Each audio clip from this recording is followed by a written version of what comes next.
Okay, so now that all the WWE pay-per-view rewinds are pretty much done, I was thinking for this video, maybe we could just sit back and comment and discuss and reflect on what was your favorite year, or what you think the best year in WWE history was. So yeah, just to give you a quick update, WWE pay-per-view rewinds for 2000 and 2001. I'm going to redo those rewinds because the audio was very, very crappy when I did those. If you guys have seen my channel before 2012, I had a really bad audio. It's pretty much unbearable to listen to, and I believe actually one of the videos gets cut off because there was a time limit as well. So definitely 2000 and 2001 are, two of the very best years in WWE history, so they deserve a proper redo, a rewind, with better audio and no time limit. So they will be coming. As far as 2009 goes, that's been pretty highly requested to do a 2009 rewind. Problem is, I'm just not, it's a little bit too recent for me. I just don't really have the urge to watch some of that stuff. It's a lot of too much John Cena, Randy Orton, and too much recent WWE superstars for me to really, go back and watch it. I'd rather go back and watch 2000 and 2001 before we get to 2009. So, who knows? Maybe in a couple years you'll see a 2009 video pop up, but I just think it's a little bit too soon to do one right now. So yeah. For this video, let's just kind of reflect, just kind of write in the comment section about what your favorite year in WWE history was. I mean, some people love the 1960s and the 70s when Bruno Sammartino was champion, Bob Backlund, Iron Sheik. Some people even like the pre-Hogan era when, Superfly Jimmy Snuka jumped off the cage. There's a lot of people like the Hogan era, the first couple WrestleManias when Hogan, was the man, drawing with Andre the Giant, WrestleMania 3, or, Roddy Piper at WrestleMania 1, 1985, the very first WrestleMania. The tag division was incredible in the late 80s. So some people like the late 80s. I would say that 1991, the first couple years of the 90s were a great time to be a fan as a kid. It really was, some would say cartoonish, but still you had so many great workers that were wrestling under very, very, not really cartoonish, but really well-defined, unique gimmicks, like Jake the Snake Roberts and Million Dollar Man Ted DiBiase, Mr. Perfect. You had a lot of great heels at that time, and Hogan was the top babyface. You had Ultimate Warrior, Macho Man was incredible.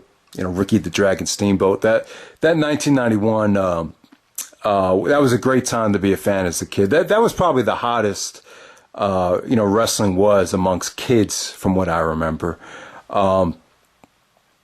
93, 94, 95, the business definitely cooled off around that time. I wouldn't consider, the new, I believe they call it the new generation years, the years when Raw, came about. I really wouldn't say, even though Bret Hart was in his prime, Bret was great during those years, but I really can't sit back and say, any one of those years could contend for the best years in WWE history. I would say 93 and 95 were, they might have been the worst years. And while we're at it, why don't you guys just write down what you guys thought was the very worst year in WWE history? Seems like a lot of people didn't really like 96. Besides HBK and Shawn Michaels' magical run, it didn't seem like 96 was really that popular, looking back on it. A lot of people do like the Mankind and Undertaker feud, but at that time, some would say it was a little bit too kayfabe oriented. It wasn't as raw. Their characters weren't as raw as they would become in maybe 98 and 99 during the Attitude Era. So maybe that's why. Some of the best years were 97, 98, 99. That would be the Attitude Era. A lot of people don't like 99 because of the, the wrestling quality wasn't there yet. 97 and 98 were, the better years of the Attitude Era, I would say. When WCW was, breathing down the WWE's throat and overtook them in the ratings, that's when a lot of people were invested. But for me, I really love 2000 to 2002. That's definitely the best era. For me, 2001 will be the very best year in WWE history. Then you had 2003, which was a lot of people like 2003. I think it's probably because the storylines. I don't think pay-per-view wise, with Scott Steiner, Nash, and Goldberg, and Triple H's world title reign, and Kane unmasking was a great storyline. But a lot of people like 2003. I'm surprised at how well the year has aged, because at the time there was a lot of criticism about the McMahons and Triple H's storyline. I mean, pretty much every day. But on the you did have John Cena's heel turn. His heel run was great in 2003. Maybe that's why. Maybe because of Angle and Brock Lesnar. But for all you guys that love 2003, let me know why.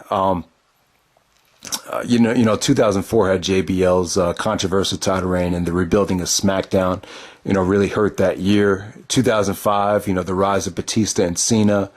05 was definitely a good year. 06 and 07 were pretty terrible. I can't stand 2006. I mean, so many things went wrong in 2006. That was the decline of the WWE, in my opinion, was 2006. Some would say it was 04. But no, I say you got to go back to 06. That's when it really, the failure of ECW, too much, that Cena was just not getting better in 2006. The Generation X, that's when I think, see, after WrestleMania 22, I think the company decided we're going to go after merchandise. Everything is going to be geared towards merchandise. You can see, look who the champions were. John Cena, Rey Mysterio. Look what the direction of the Generation X was. It was about plugging merchandise, selling T-shirts. Very, very cartoonish in 2006. And then 2007 was just a nightmare. Obviously, Benoit fiasco, murders, suicides, suspensions. Pretty much half the roster got suspended. Great Khali was champion. 2007 was a nightmare. That's the year when you had to look to the alternative to really keep yourself engaged as a pro wrestling fan. And then 2008 was the return of Chris Jericho, and the return of a lot of guys that were out in 2007. It was just a return to form. 2008 was just definitely, things got back on track. 2009 was hit or miss. I mean, you had some good stuff, Jericho, Mysterio, Undertaker, Shawn Michaels. Then you had some bad stuff, John Cena, Randy Orton, was kind of pushed down people's throats. Jeff Hardy got suspended. CM Punk's heel turn was good. They took CM Punk's title away from him. Undertaker beat Punk for the title. The Jericho DX stuff was kind of stale towards the end of the year. So 2000, I don't know. I'm not a huge fan of 2009 or 2010 or 2011. I will credit CM Punk for really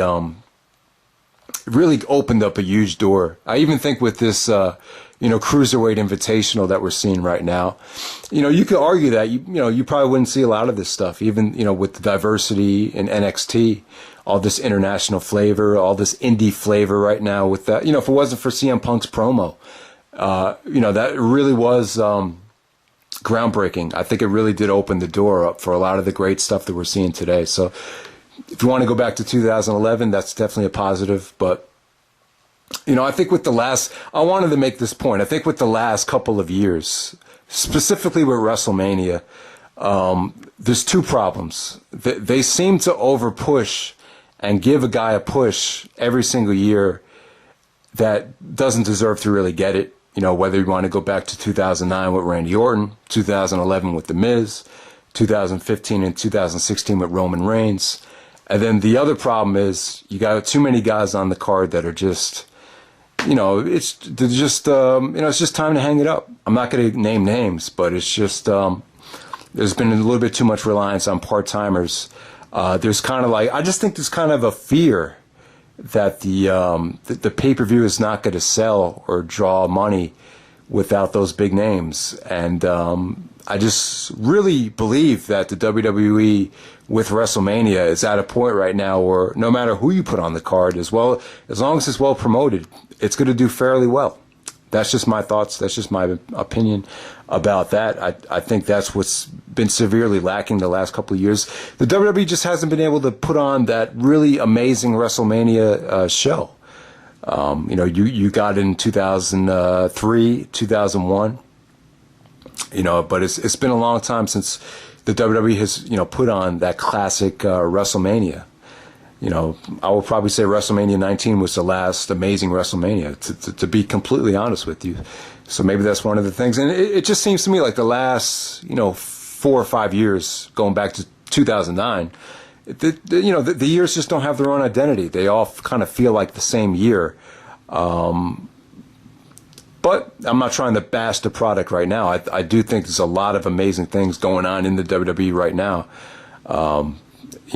Obviously with NXT, and you have a lot of great talent that's making the way up on the roster, and this Cruiserweight thing is going to be, I think, is going to be huge. So there's definitely a lot of great things to look forward to. But it's pretty much a little retrospective of all the years in WWE history. 2000 and 2001 we'll be getting remixes. So let me know what you guys thought was your favorite and the very best year in WWE history. And while we're at it, why don't you just put down what was your least favorite year in WWE history, or what was the worst year? You want to say it's 1993 or 2007 for your best year? My favorite year is 2001. I would say my least favorite year was 1993.